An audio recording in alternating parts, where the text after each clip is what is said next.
আজকে আমরা যেটা পড়বো আমাদের নবম শ্রেণীর যে প্রথম গল্পটা আছে টেলস অফ ভোলা গ্র্যান্ডপা, যেটা মনোজ দাসের লেখা। তো সেই গল্পটা আজকে আমরা নিয়ে একটু আলোচনা করব।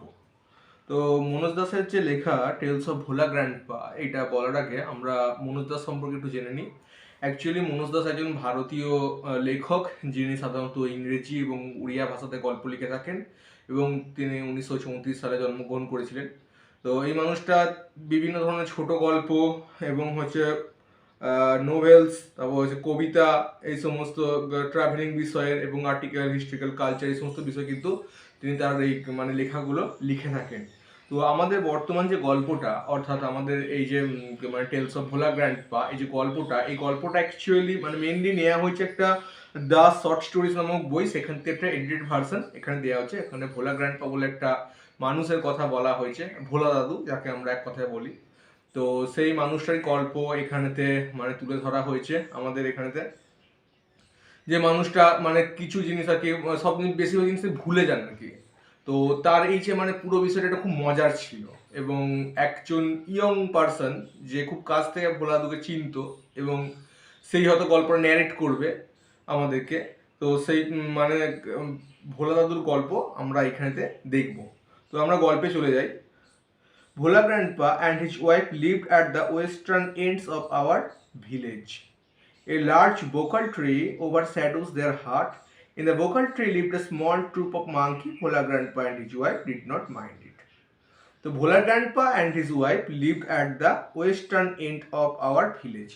তো ভোলা গ্র্যান্ডপা এবং তার স্ত্রী, তারা দুজনে মিলে আমাদের গ্রামের পশ্চিম দিকে একেবারে শেষ প্রান্তে থাকতেন। A large bakul tree overshadows their heart. তো একটা বড় বকুল গাছ ছিল, যে বকুল গাছটা তাদের যে ভোলা গ্র্যান্ডপাদের যে ছোট কুটিরটা ছিল, ছোট কুটিরটাকে ছাওয়া দিত। কুটিরটার পাশেই ছিল আর কি, সেই কুটিরটার ছায়াতে আর কি ভোলা গ্র্যান্ডপাদের যে বাড়িটা, সেই বাড়িটা ছিল, কুটিরটা ছিল। In the bakul tree lived a small troop of monkey. তো ওই যে বকুল গাছটা, ওই বকুল গাছটাতে একদল বানর বাস করতো। Bhola grandpa and his wife did not mind it. তো ভোলা গ্র্যান্ডপা এবং ভোলা দাদু আর তার যে স্ত্রী, এটা নিয়ে ঠাকুমা, এটা নিয়ে কোনো কিছু তারা মাইন্ড করেনি কো, তারা এটা নিয়ে কোনো কিছু মনেই করেনি কো। তারা তাদের মতো আছে, এরা এদের মতো রয়েছে, এদের কোনো অসুবিধাই নেই। One moonlight night we are returning from a festivals.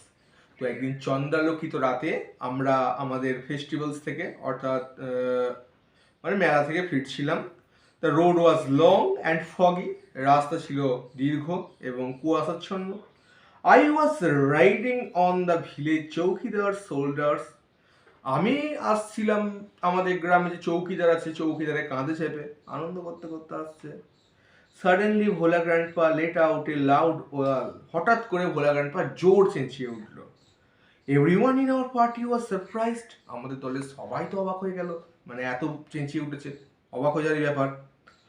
We halted inquiry revealed that Bhola Grandpa had taken his grandsons to the festivals. আমরা সঙ্গে সঙ্গে খোঁজ লাগালাম, কি ব্যাপার, চেঁচামেচি করছে, এরকম চেঁচালো কেন?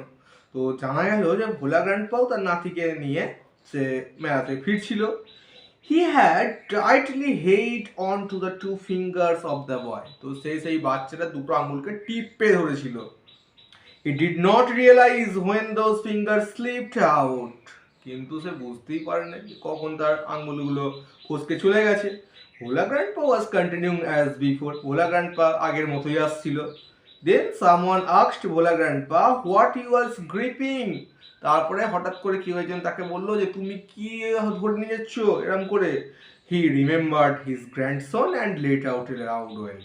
তখন তার নাতির কথা মনে পড়লো এবং সে তখন জোর চেঁচিয়ে উঠলো। কিরকম একটা ফানি জিনিস ভেবে দেখো, ও যে হাতে নাতিকে নিয়ে আসছে আঙ্গুলে করে, আঙ্গুলটা ধরে নাতি আসছে।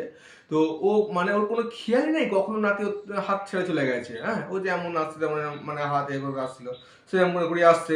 এবার হঠাৎ করে যখন একটা মানুষ যখন বলছে যে আচ্ছা আপনি কি ধরে আনছেন বা আপনি হাতটা রেখেছেন কেন, তখন বলছে আরে আমার তো নাতি ছিল, ঘুরে দেখে নাতি নাই, তখন চেঁচামেচি করছে যে নাতি কোথায় গেল।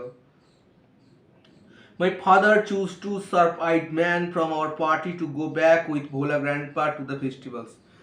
আমার বাবা আমাদের দল থেকে দুজন তীক্ষ্ণ দৃষ্টি সম্পন্ন মানুষজনকে বাঁচলো এবং তাদেরকে আবার ফেরত পাঠালো ভোলা গ্র্যান্ডপার নাতিকে ওই মেলা থেকে খুঁজে আনার জন্য। মানে তারা ভেবেছে হয়তো বাচ্চা ছেলে মেলা থেকে আসছিল, স্লিপ কেটে ঘুরে মেলায় চলে গেছে, এটাই ভেবেছে। তার জন্য সেই মানুষগুলো বলা হয়েছে যাও বাবা মেলায় যে দেখে আসো সেখানে রয়েছে কিনা। The grandson was found before law. তো তার নাতিকে পাওয়ার জন্য বেশি দূর যেতে হলো না, কাছাকাছি পাওয়া গেল। He had taken a cozy shelter under the cow's belly. So একটা আরামদায়ক জায়গা খুঁজে নিচ্ছে কোথায় না cow's belly, under the cow's belly, অর্থাৎ একটা গরুর পেটের নিচে সে বেচারা বসে আছে। দেখবে মানে বইয়ের পরের পাতাতে দেখবে একটা গরু দাঁড়িয়ে আছে আর একটা ছানা তার নিচে বসে আছে। তো এটা হচ্ছে আমাদের ভোলাদু সেই নাতি। I remember another funny incident about Bhola grandpa related by my father.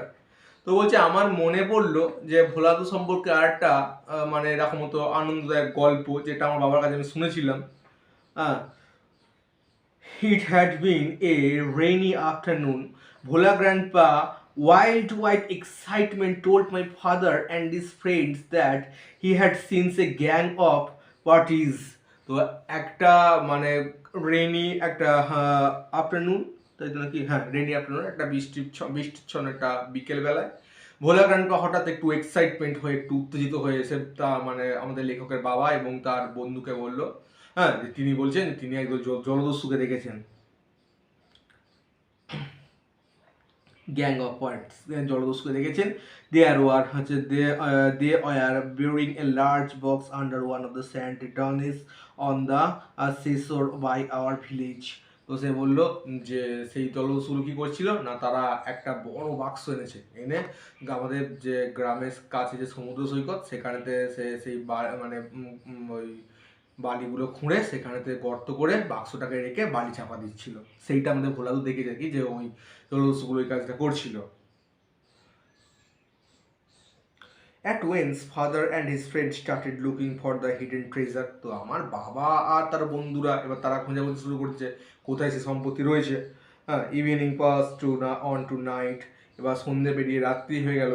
Moonlight came in through the clouds, এবার হচ্ছে মানে ওই চাঁদের আলো থেকে হচ্ছে মানে মিক্স হয়ে চাঁদের আলো এলো। এ পিক অফ জ্যাকেলস ওয়ার হাউলিং, একদল শিয়াল তারা চেঁচিয়ে উঠলো। ইট ওয়াজ past midnight, এবারে মধ্যরাত্রির সময় চলে এলো। At the point of time, Bhola grandpa confesses that there was no real treasures. সেই সময় আবার ভোলা গ্র্যান্ডপা আবার নতুন কাহিনী শুরু করলেন। তিনি বললেন না না এই ধরনের কোনো জলদস্যু থাকে না গো, it was all a dream which he had during the midday nap. তিনি দুপুরবেলায় ঘুমানোর সময় এটা একটা স্বপ্ন দেখেছিলেন, সেইটার কথা তিনি বলেছেন। When Bhola grandpa had a great adventure in the Sundarbans. তো একটা সময় ভোলা গ্র্যান্ডপা মানে ভোলা দাদু সুন্দরবনে একটা বিরাট একটা অ্যাডভেঞ্চার করেছিলেন। In those days, Royal Bengal tigers freely roamed the dense jungles of the Sundarban. তো সেই সময় সুন্দরবনেতে যে রয়্যাল বেঙ্গল যে বাঘ সে ফ্রিলি ঘোরাফেরা করতো, তাকে কোথাও আটকে রাখা হয়নি, সে মানে পুরো বনটা যেখানে যেতে পারতো। People took care to move about only in groups and particularly after sundown. মানুষজন তো চট সহজে যেতই না ওখানেতে, যদিও যেত তারা দল বেঁধে যেত, আর সন্ধ্যের পর সূর্য ডোবার পর তারা কেউ যেতই না ওইদিকে। One evening, Bhola grandpa was returning from the weekly market. তো একদিন সন্ধ্যেবেলায় আমাদের ভোলা দাদু তিনি হচ্ছে মানে যে সাপ্তাহিক বাজার সেরে তিনি বাড়ি ফিরছিলেন। Suddenly, at a distance of about 5 yards behind him, he heard the growl of a Royal Bengal tiger. তো হঠাৎ করে তার থেকে 5 গজ দূরে হবে তিনি একটা বাঘের গর্জন শুনতে পেলেন। Bhola grandpa turned and found the bright gaze of the tiger of his face. Bhola grandpa এবার যে পিছনে ফিরে তাকালেন, তিনি দেখলেন এক জোড়া উজ্জ্বল চোখ তার দিকে জল দৃষ্টিতে দেখছে, মানে বাঘ চলে এসছে আর কি সামনে উপস্থিত। ভোলা গ্র্যান্ডপা ইনস্ট্যান্টলি ক্লাইম্বড আপ এ নিয়ারবাই banyan tree. তো ভোলা গ্র্যান্ডপা পাশে একটা বেনিয়ান গাছ ছিল, বেনিয়ান ট্রি ছিল, সেটাতে সঙ্গে সঙ্গে সেগুলো উঠে পড়লো। The tiger roared and circled a tree about 100 times. বাঘটা প্রায় সেই গাছটার চারপাশে 100 বারের মতো ঘুরলো, ঠিক আছে, মানে সে তো শিকার করবে ভেবেই রেখেছে, 100 বারের মতো হবে সে গাছটা চারপাশে ঘুরলো। Then it settled down under a bush without taking its eyes off him. তারপরে সেইগুলো সে এবার যখন দেখলো যে পাওয়া যাবে না কোনো আশা নাই, তখন সে সেইখানেই বসে পড়লো। হ্যাঁ, কিন্তু চোখ সেই ভোলা দাদুর দিকে রয়েছে, গাছে উঠে বসে আছে সেই দিকে কিন্তু তার চোখ রয়েছে, সে বসে রইলো সেখানেতে। With nightfall the forest grew dark and silent, এবার আস্তে আস্তে রাত্রিও নেমে এলো, জঙ্গল আরো হচ্ছে অন্ধকার এবং নিস্তব্ধ হয়ে গেল। Bhola grandpa could hear the tiger beating its tail on the dry leaves house first. ভোলা দাদু বুঝতে পারলো যে ওই যে বাঘটা সে নাচটা নিয়ে ঝাপটাঝাপটি করছে শুকনো পাতার ওপরেতে। হ্যাঁ, সময় যেতে লাগলো, ঘন্টার পর ঘন্টা পার হতে লাগলো।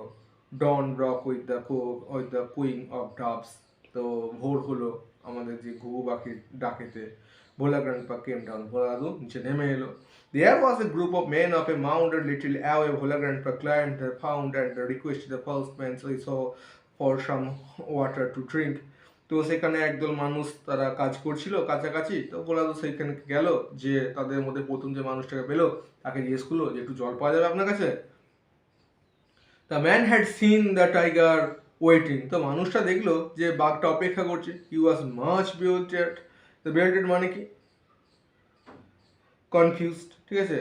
তো সেই মানুষটা এবারে একটু কনফিউজ হয়ে গেল যে কি ব্যাপার, বাঘ অপেক্ষা করছে, এই মানুষটা এখানে জল চাইছে, এর তো কোনো ভুক্তভোগী নাই, তাকে দেখেন নাকি। মানুষটা কনফিউজ হয়ে গেছে, ঠিক আছে। What is your secret that you simply walk first the hungry beast and it did not nothing. বলছে যে তোমার মধ্যে কি এমন গোপন ব্যাপার আছে যে তুমি ওই মানে ক্ষুধার্ত বাঘটার পাশ দিয়ে হেঁটে এলে, আসে তোমায় কিছুই করলো না। এটা অবাক করা ব্যাপার। হি আস্কড ভোলা গ্র্যান্ডপা, সে ভোলা দুকে জিজ্ঞেস করলো। The tiger was stretching its limbs and yawning, বাঘটা সেই সময় উঠে একটু গা ফা ভাঙছে আর কি, গা ভাঙছে, যে স্ট্রেচিং করছে।